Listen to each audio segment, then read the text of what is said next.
des cieux, enlève mon iniquité. Regarde-moi du haut des cieux. Que le nom du Seigneur soit béni. Est-ce qu'on peut acclamer le Seigneur? Tout à l'heure, il y a un message qui est venu. C'est pour ça que j'étais en train de prendre des versets. Donc, je vais introduire le message que je vais donner aujourd'hui. C'est pour introduire le message du dimanche prochain. Alléluia. Pour que tout un chacun puisse comprendre ce que nous sommes en train de dire en Christ. Alléluia. Je vous salue tous dans le précieux nom de notre Seigneur Jésus. Je vais également saluer tous nos bien-aimés qui nous écoutent, qui nous entendent de partout sur les réseaux sociaux. Que Dieu vous bénisse et qu'il vous fortifie au nom de Jésus-Christ, qu'il comble vos vides dans le nom de Jésus-Christ. Amen. Voilà.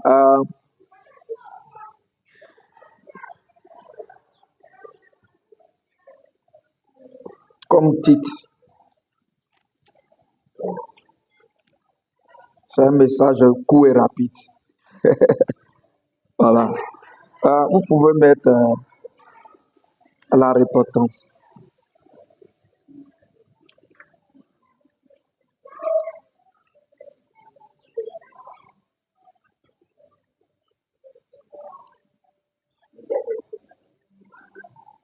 Voilà.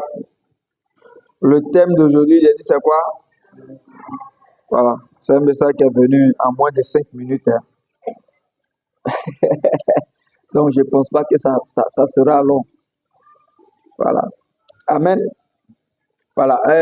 Je vais demander à tous ceux et celles qui ont des portables Android, commencez à partager parce que en partageant, vous êtes en train de faire du bien à quelqu'un. En partageant, vous êtes en train de sauver des âmes.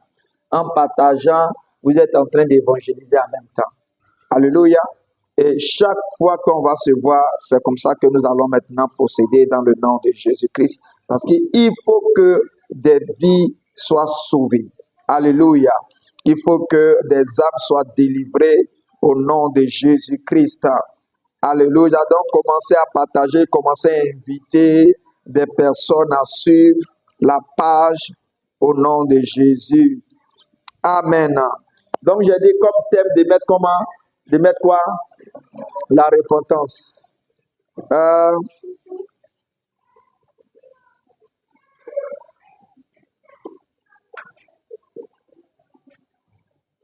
La repentance, c'est...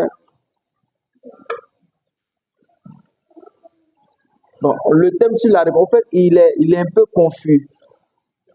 Voilà. Les gens confondent la repentance et puis la confession. Bon, comme ils le disent, la confession des péchés. La repentance, c'est pas la confession des péchés. La confession des péchés, c'est venir peut-être nommer ce que tu as eu à faire, ou bien ce qu'on a eu à faire, et dire à Dieu, voici ce qu'on a eu à faire. Bon.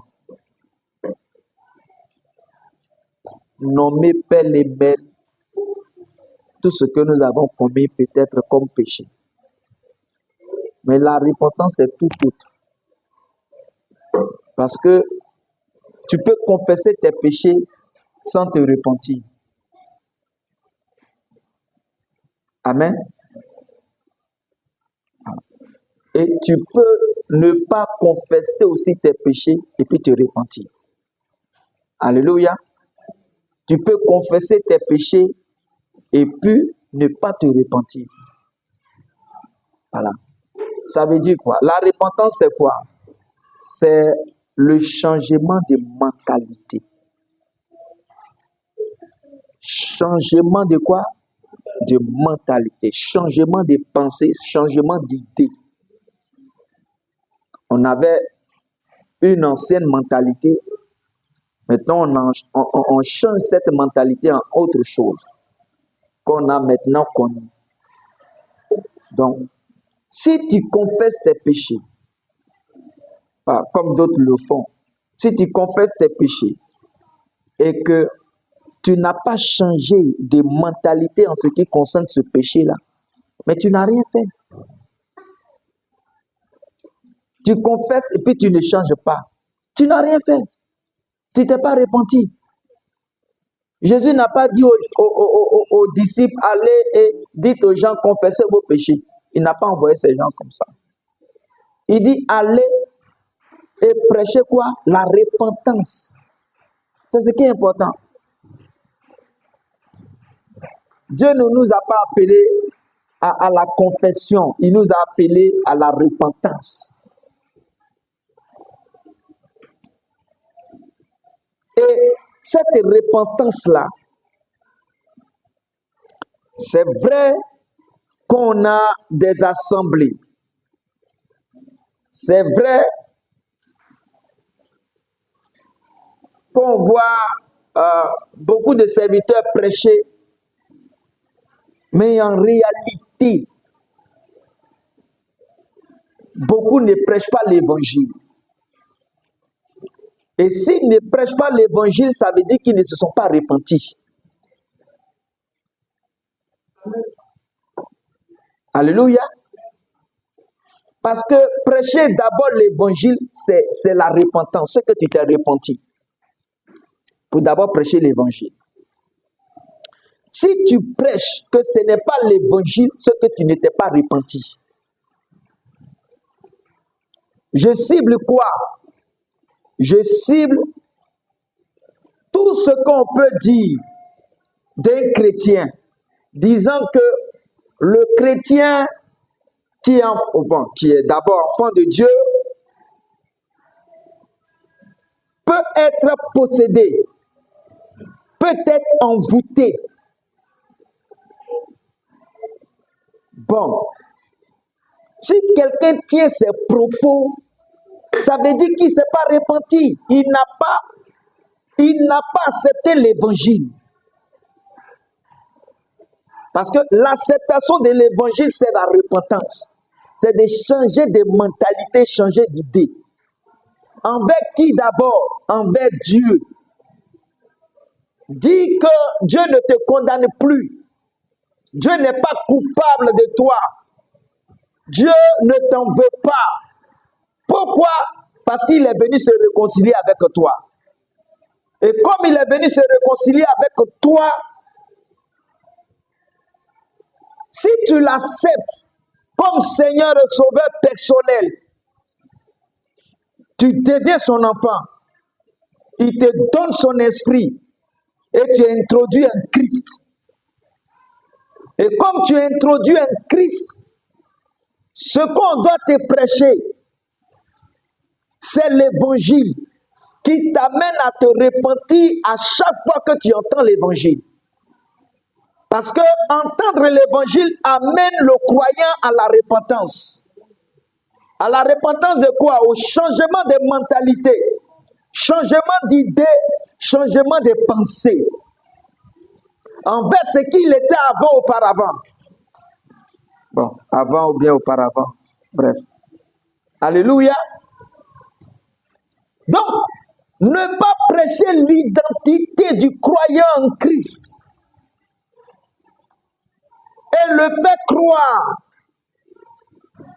qu'il a encore des influences sataniques et démoniaques dans sa vie, ça veut dire que nous-mêmes, on ne s'est pas repentis parce qu'on n'a pas accepté l'évangile.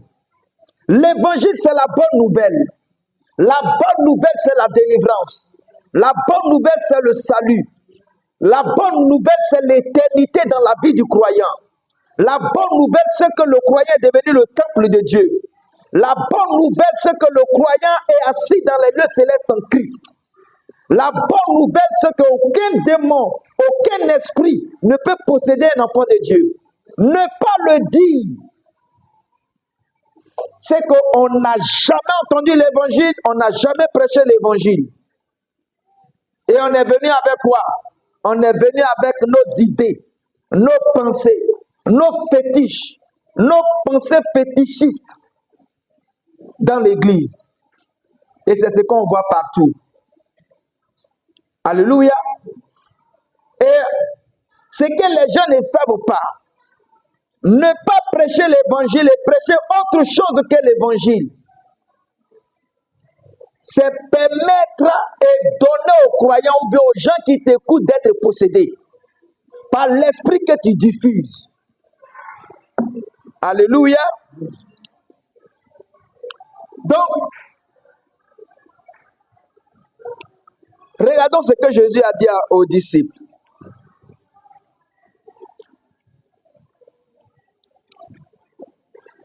Quand il est mort et ressuscité, qu'est-ce qu'il a eu à dire? Qu'est-ce qu'il leur a demandé de faire?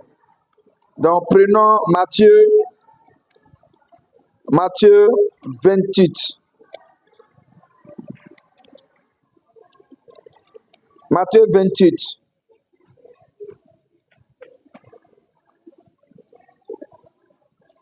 Verset 19 au verset 20.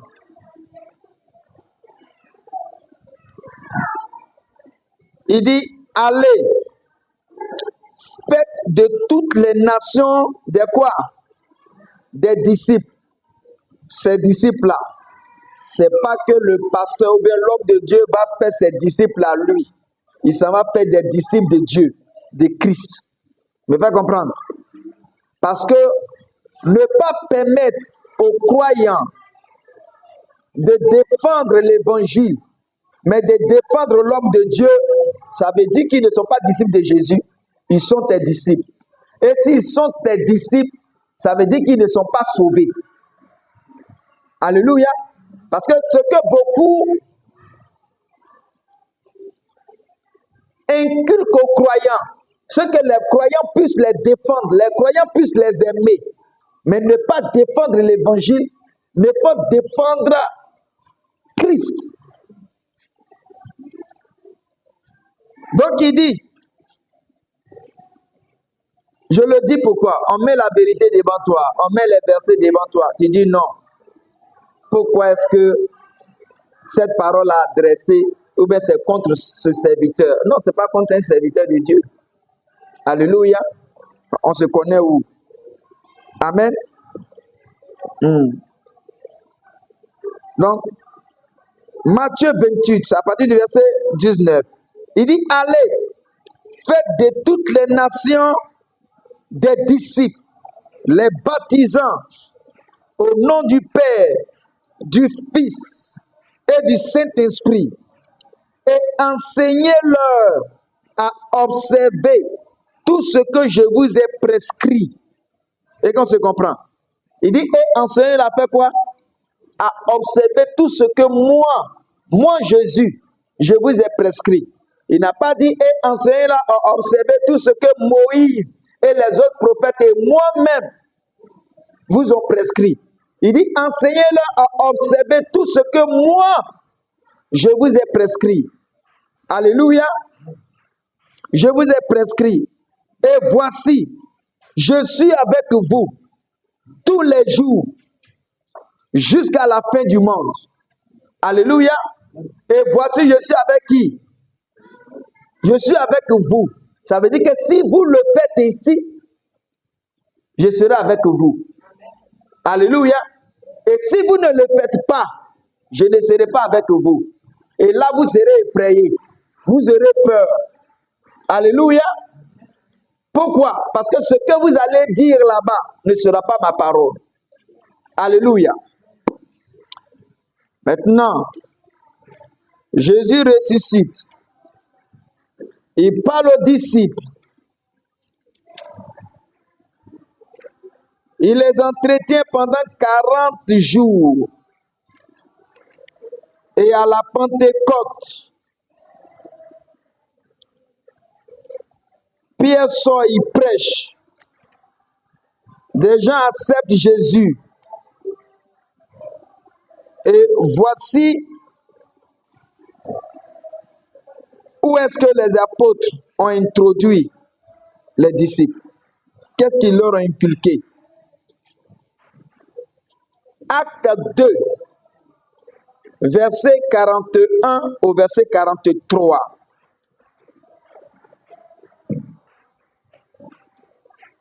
Il dit ceux qui acceptaient la parole, ceux qui acceptaient sa parole, c'est-à-dire que ce que Pierre a prêché. Il dit ceux qui acceptaient sa parole furent baptisés. Et en ce jour-là, le nombre des disciples s'augmenta d'environ 3000 âmes. Verset 42. Ils persévérèrent dans l'enseignement de quoi? Ils persévéraient dans l'enseignement des apôtres. Alléluia. Ils ont persévéré dans l'enseignement de qui? Des apôtres. C'est vraiment important. Pourquoi? Parce que ceux qui ont reçu, qui ont accepté Jésus, ils ne leur ont pas permis de leur dire qu'ils sont possédés, qu'ils doivent les délivrer. Ils sont immédiatement passés aux enseignements. Parce que c'est l'enseignement qui amène le croyant à changer de mentalité et à plonger ses pensées en Christ. Me fait comprendre. Parce que quand ils vont écouter l'enseignement de Christ au travers des apôtres, ils sauront qu'eux, ils ne sont pas possédables. Alléluia. Ils ne sont pas envoûtables. Alors là, ils se seront libérés eux-mêmes, délivrés eux-mêmes par la nouvelle mentalité qu'ils auront reçue. Amen. Donc, les apôtres n'ont pas fait de délivrance de ces croyants-là.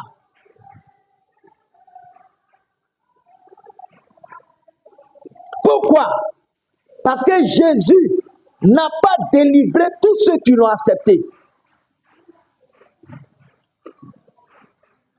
Alléluia. Tous ceux qui étaient délivrés par Christ, c'était des gens qui venaient d'ailleurs. Alléluia. Pas des croyants.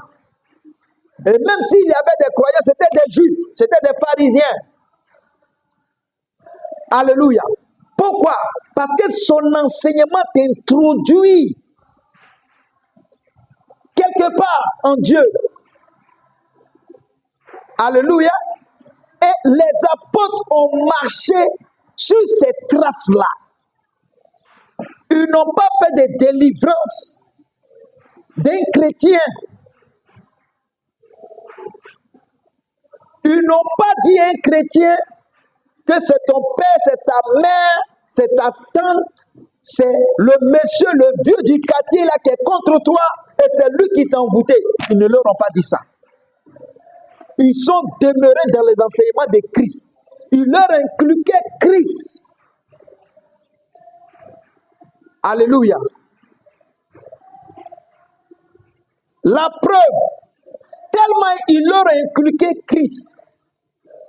Quand des gens les ont vus marcher, ils n'ont pas vu démons, ils n'ont pas vu des possédés, ils ont vu Christ. C'est pour ça qu'ils leur ont appelé chrétiens. Pourquoi? Parce que ceux qu'ils ont appelés chrétiens, là, on leur a inculqué Christ. Donc ils marchaient comme Christ, ils parlaient comme Christ, ils prouvaient les choses comme Christ. Et c'est ce que l'Église de nos jours-là ne fait pas. Il leur inculque autre chose, un autre évangile. Ils les conduisent à la pète. Au point où le chrétien ou bien le croyant en face d'eux a plus peur que le païen. Il a plus peur d'aller au village que le païen. Il a plus peur de saluer un féticheur, un marabout que le païen. Qu'est-ce qu'il leur a inculqué? Il leur a inculqué la peur. Il leur a inculqué la pensée du péché. Parce qu'il n'y a que ça qui entraîne la peur dans la vie des croyants. Pourquoi Adam a eu peur? Il a eu peur lorsqu'il a mangé le fruit de la connaissance du bien et du mal. Dieu a commencé à le chercher et dit non, J'ai eu peur, je me suis caché. Il dit la honte. Qu'est-ce qui a introduit ça? C'était le message. Parce que ne voyons pas une pomme qu'il a croqué. Ne voyons pas un fruit qu'il a croqué. C'est un message qu'il a entendu, qu'il a cru. Et qu'il a rendu esclave du diable. Donc partout où vous voyez un croyant avoir peur, un soi-disant chrétien avoir peur, c'est que celui qui l'a prêché, c'est Satan. C'est Satan. Il n'y a que lui ceux qui inculquent la peur.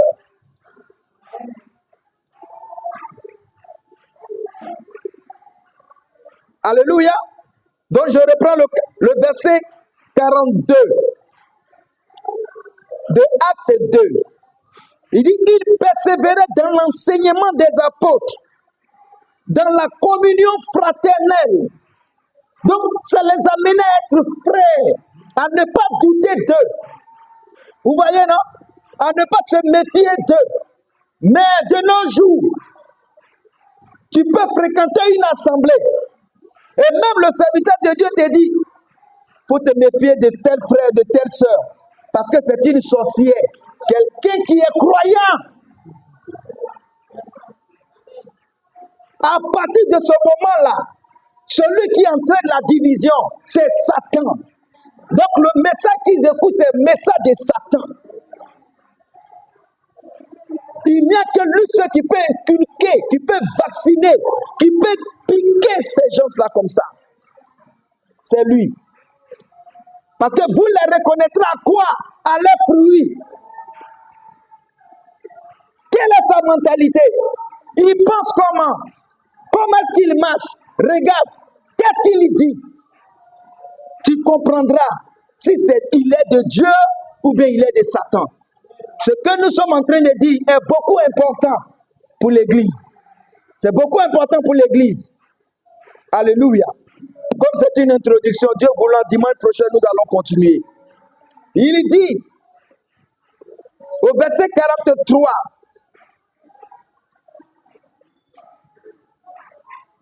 non, je reprends le verset 42. Il dit, il persévérait dans l'enseignement des apôtres. Donc les enseignements les mettaient ensemble. Dans l'enseignement des apôtres, dans la communion fraternelle, dans la fraction du pain. Vous voyez, c'est que même dans une assemblée, les gens peuvent faire peut-être un agapé, puis des gens ont peur de manger parce qu'on se dit que celui qui a cuisiné le plat là est un sorcier ou bien est une sorcière. Ça veut dire que vous n'écoutez pas Jésus, vous écoutez Satan. On dirait, mais est-ce que Satan est partout? Satan là, ça veut dire opposant. Quand tu t'opposes à Dieu, là, tu es Satan. Il est dans la communion fraternelle, dans la fraction du pain et dans les prières. Verset 43. Il dit, la crainte s'emparait de chacun. Donc, vous voyez, ça entraîne comment? La crainte. La crainte, ce n'est pas d'avoir peur de Dieu, mais c'est d'honorer Dieu, de respecter Dieu. Alléluia. Il dit, la crainte s'emparait de chacun. Et il se faisait beaucoup de prodiges et de miracles par les apôtres. Que le nom du Seigneur soit béni. Peut-être que d'autres vont venir. Ils vont dire, mais si tu dis que le chrétien ne peut pas être possédé, ou bien il ne peut pas être envoûté, pourquoi est-ce que Satan a pu parler? Jésus a délivré Pierre en disant, arrière de moi, Satan. Lisons. Matthieu 16. Non, pourquoi est-ce que Jésus a délivré Pierre? Cette délivrance, il a fait. On va regarder. Ils n'auront pas d'argument. Et nous croyons que Dieu est en train de nettoyer son église par sa parole. Ouais. On nous a beaucoup entraînés dans du faux. Faut pas qu'on se cache la face. Ils ont entraîné dans du faux.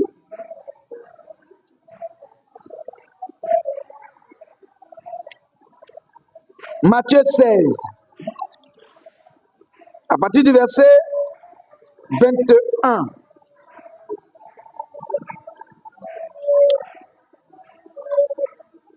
Matthieu 16, à partir du verset 21. Il dit, dès lors, Jésus commença à faire connaître à ses disciples, c'est-à-dire qu'il a réuni tous ses disciples. Il a commencé à faire connaître à ses disciples qu'il fallait qu'il allât à Jérusalem et qu'il souffrit beaucoup de la part des anciens. Vous voyez? Qu'il souffrit comment? Beaucoup. De la part de qui? Des anciens. La fille de Dieu qui va venir souffrir comme ça. Hein? De la part des anciens. Je suis où? Voilà, souffrir beaucoup de la part des anciens, des principaux sacrificateurs et des scribes, qu'il fut mis à mort et qu'il ressuscita le troisième jour. Donc quand il a dit ça à ses disciples, qu'est-ce que Pierre a dit au verset 22? Pierre l'ayant pris à part. Donc quand Pierre a entendu ça de la bouche de Jésus, il allait prendre Jésus à part là-bas et il allait prendre Jésus et dire, bon, allons-y quelque part là-bas, là, je vais te parler un peu. Et quand ils sont partis, Pierre l'ayant pris à part, se mit à le reprendre. Donc Pierre a commencé à reprendre Jésus. Il a commencé à le reprendre et dit, à Dieu ne plaise. Il dit, ce que tu as dit là, ça ne peut pas plaire à Dieu. Hein? Voilà. C'est que Dieu ne veut pas ce que tu as dit là. Tu vas aller mourir pour nous, là, souffrir là. Dieu n'est pas d'accord. Vous voyez, non? Dieu n'est pas comment? Alors que Dieu l'a envoyé pour qu'il puisse souffrir et puis mourir pour nous. Pierre dit non, Dieu n'est pas d'accord. Alléluia. Il dit, Pierre l'ayant pris à part, s'est mis à le reprendre et dit, à Dieu ne plaise, Seigneur, cela n'arrivera pas. C'est que même si Dieu veut, en tout cas Dieu ne veut pas, ça là, ce que tu as dit là, ça ne va pas arriver. Donc en d'autres termes, il faut arrêter de dire que tu es venu mourir pour nous. Alors qu'il fallait que Jésus meure pour que nos péchés soient pardonnés et effacés complètement. Alléluia. Maintenant, mais Jésus, le verset 23, mais Jésus, se retournant, dit à Pierre, donc Jésus s'est retourné, et puis il a dit à Pierre, mais Jésus s'est retournant, dit à Pierre, arrière de moi, Satan. Et qu'on se comprend. Est-ce que Satan était quelque part, il était quelque part là, hein? Satan là, c'est quelqu'un de physique quelque part. Non, c'est la pensée, l'idée, les paroles que tu prononces là. Si ça s'oppose à Dieu, tu es Satan. Vous voyez, non? Donc Satan, ça peut être n'importe qui. Me fait comprendre? Voilà. Si quelqu'un ne te prêche pas en Christ, il est Satan. Il ne te montre pas ton identité en Christ, il est Satan. Tu peux lui dire Monsieur Satan. Parce que Satan, ce n'est pas un personnage quelque part là-bas, hein, qui est assis là-bas dans un fauteuil. Satan, c'est les pensées. Alléluia. Qui s'opposent aux pensées de Dieu. Qui s'opposent aux idées de Dieu. Donc il dit, mais Jésus se retournant, dit à Pierre, arrière de moi comment? Satan, ces pensées-là. Alléluia. Tu mets en scandale. Bon, un jour même, peut-être même, bon, comme ils aiment Satan, on va essayer de parler un peu. Satan, ça veut dire quoi? Il dit, arrière de moi, Satan. Tu mets en scandale, car tes pensées, Car quoi? Il dit tes pensées ne sont pas comment? Les pensées de Dieu. Donc les pensées qui s'opposent aux pensées de Dieu sont des pensées de Satan. C'est ce qu'il est en train de dire. Alléluia. Dieu dit que non, je suis en lui. Il est mon temple. Mon esprit habite en lui. Tu dis non, il est possédé. Tu es Satan. Voilà. Parce que tes pensées ne sont pas les pensées de Dieu. Tu es Satan. Il dit car tes pensées ne sont pas les pensées de Dieu, mais celles des hommes. Et qu'on se comprend. Même un homme ordinaire qui est là et qui pense, tant que ses pensées ne sont pas en Dieu, ses pensées sont les pensées de Satan. Et les pensées de Satan sont les pensées des hommes. Les pensées de l'homme sont les pensées de Dieu. Et les pensées des hommes sont les pensées de Satan. Et les pensées de Satan sont les pensées des hommes. Vous me faites comprendre? Amen. Donc, si je viens là et que je vous prête du développement personnel pendant que vous êtes chrétien, je vous prête du développement personnel, je vous prête des choses sur le travail, je vous prête sur le mariage, je vous prête sur des choses, je suis Satan. Parce que ce n'est pas ce qu'il m'a dit de venir vous prêcher. Je dois venir vous prêcher Christ. Le mariage, c'est dehors. Le travail, c'est dehors. Si tu veux du travail, c'est dehors. Tout ce que je peux faire, c'est de t'encourager à aller travailler. Alléluia. Mais t'expliquer les trucs du travail, les avantages du travail, c'est qu'à une prédication, c'est Satan.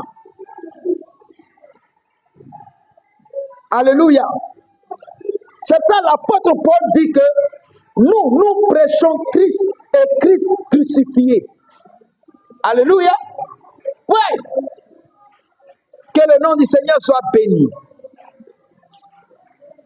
Donc il dit, mais Jésus se retournant, dit à Pierre, arrière de moi Satan. Pardon, je ne veux pas entendre de murmures. Arrière de moi Satan. Tu mets en scandale, car tes pensées ne sont pas les pensées de Dieu, mais celles des hommes. Alléluia.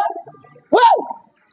Donc, venez vous prêcher moi-même mes idées, mes raisonnements. Non, tu vois, les sorciers là, voici comment ils font pour attaquer. Ça, ce sont mes pensées. Ça n'a rien à voir avec l'évangile. Aucun apôtre n'a dit ça.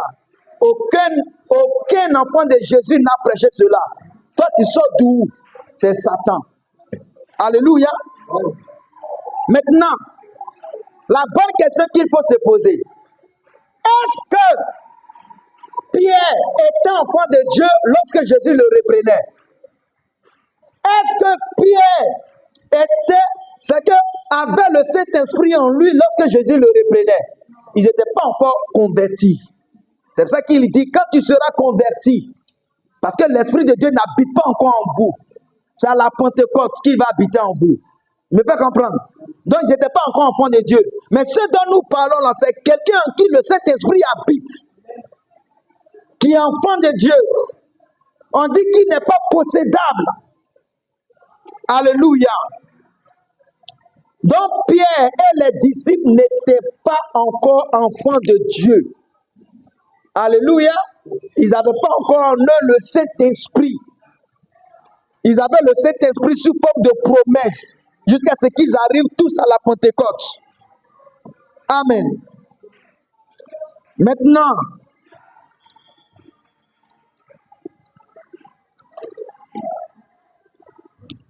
quand quelqu'un vient dans une assemblée, ou bien quand on croise quelqu'un qui a reçu Christ, qu'est-ce qu'il faut faire? C'est de plonger les pensées de cette personne-là en Christ, pour qu'il puisse se voir Christ. Alléluia. C'est en ce moment-là, tout le changement viendra. Alléluia. Donc, lisons Philippiens 4.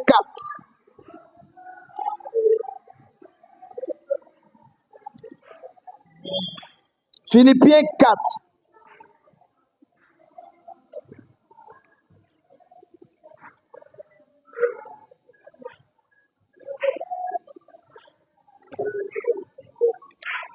Philippiens 4, le verset 6 et le verset 7.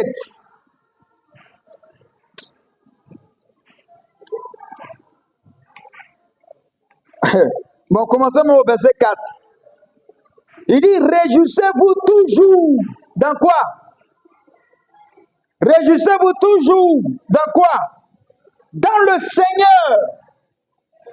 Comme vous êtes dans le Seigneur, là, réjouissez-vous. Alléluia. Peu importe ce que vous allez voir, peu importe ce qu'ils vont vous dire, peu importe ce que vous allez traverser, réjouissez-vous.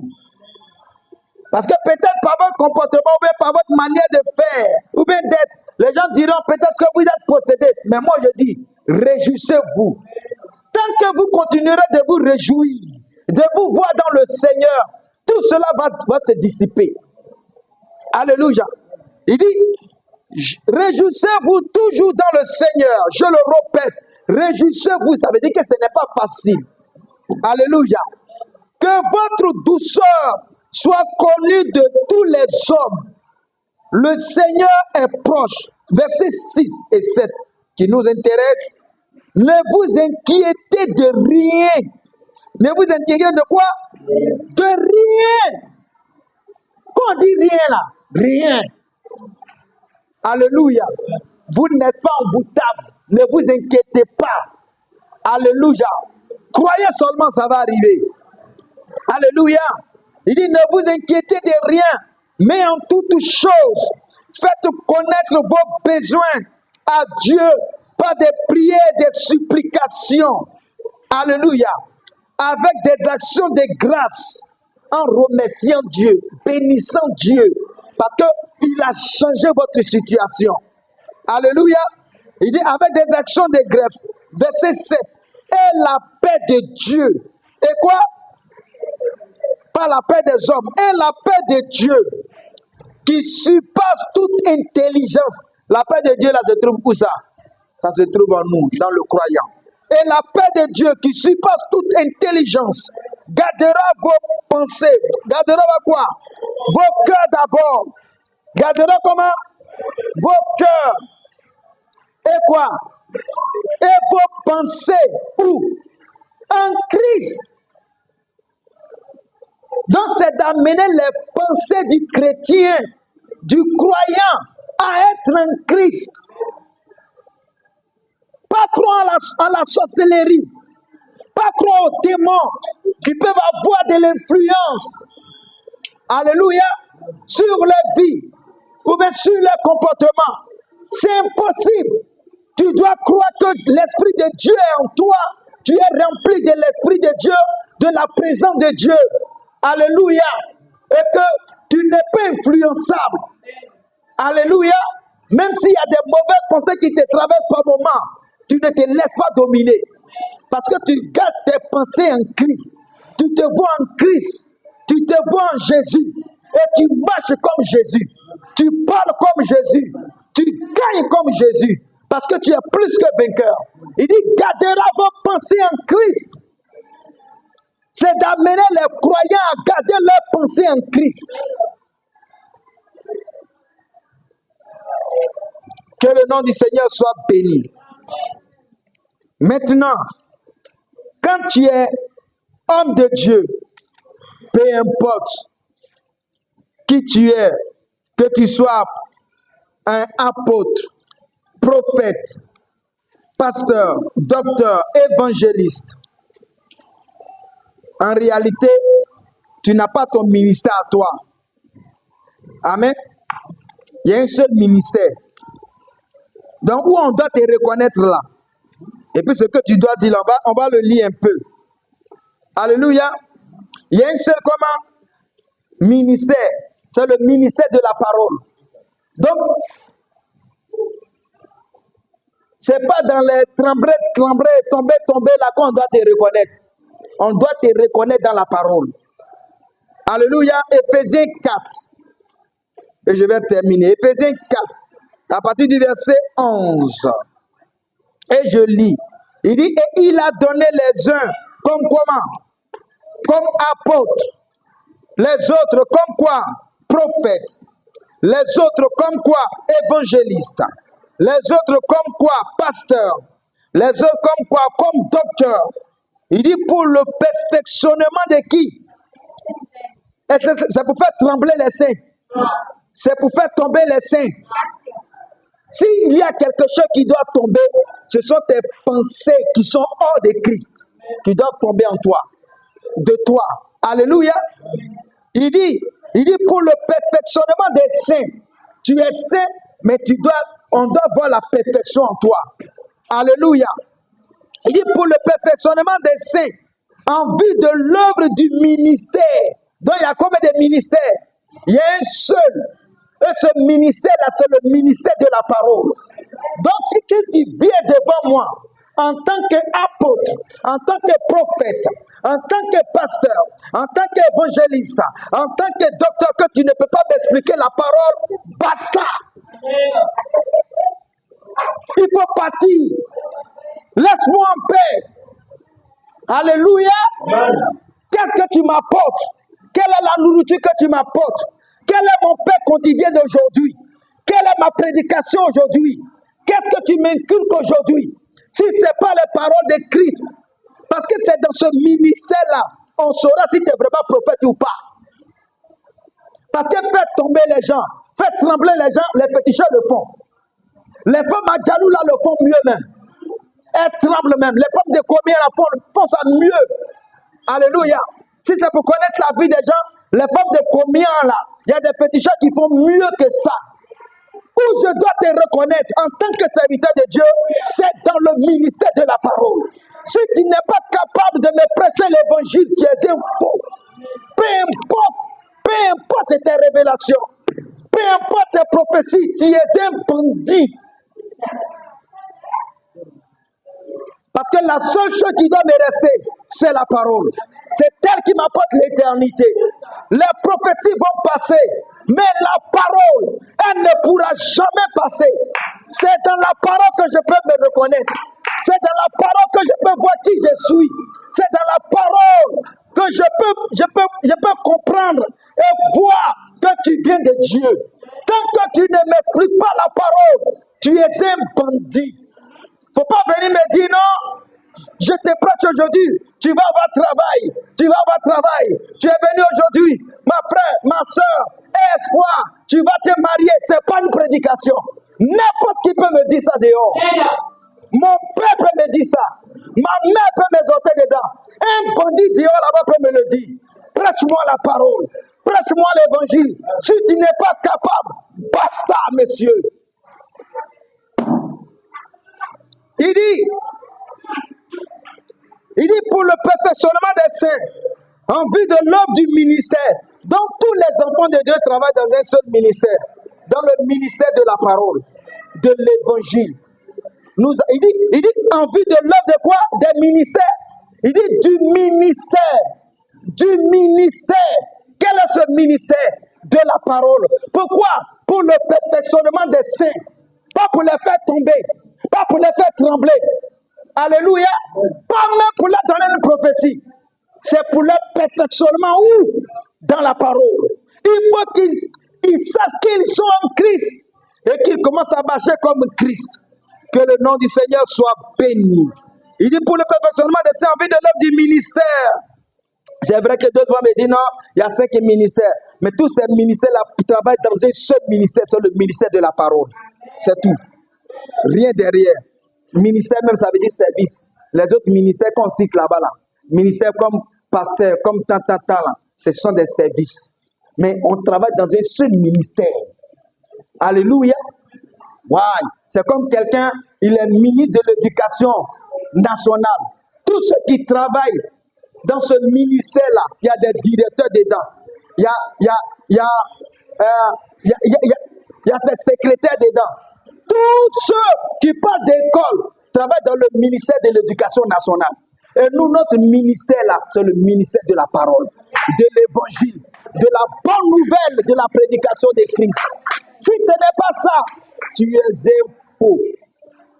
Il dit en l'œuvre du ministère, de l'édification du corps de Christ, au verset 13, il dit jusqu'à quoi? Jusqu'à ce que nous soyons tous parvenus à l'unité de la foi et de l'édification et de la connaissance du Fils de Dieu. Donc, quand on vient là, c'est pour connaître Jésus. Et connaître Jésus comment? C'est pour voir que toi là, tu es le Fils de Dieu. Il est en toi. Alléluia. Afin de pouvoir marcher comme lui. Il dit, jusqu'à ce que nous parvenions tous à l'unité de la foi et de la connaissance du Fils de Dieu, à l'état d'homme fait. Ouais, vous savez que quand on manifeste Christ comme Jésus lui-même, alléluia, à l'état d'homme fait, à la mesure de la stature parfaite de Christ. C'est tout. C'est tout. Alléluia. Et nous verrons les chrétiens marcher comme Christ partout. Que le nom du Seigneur soit béni au nom de Jésus-Christ. On se tient debout et nous bénissons le nom du Seigneur au nom de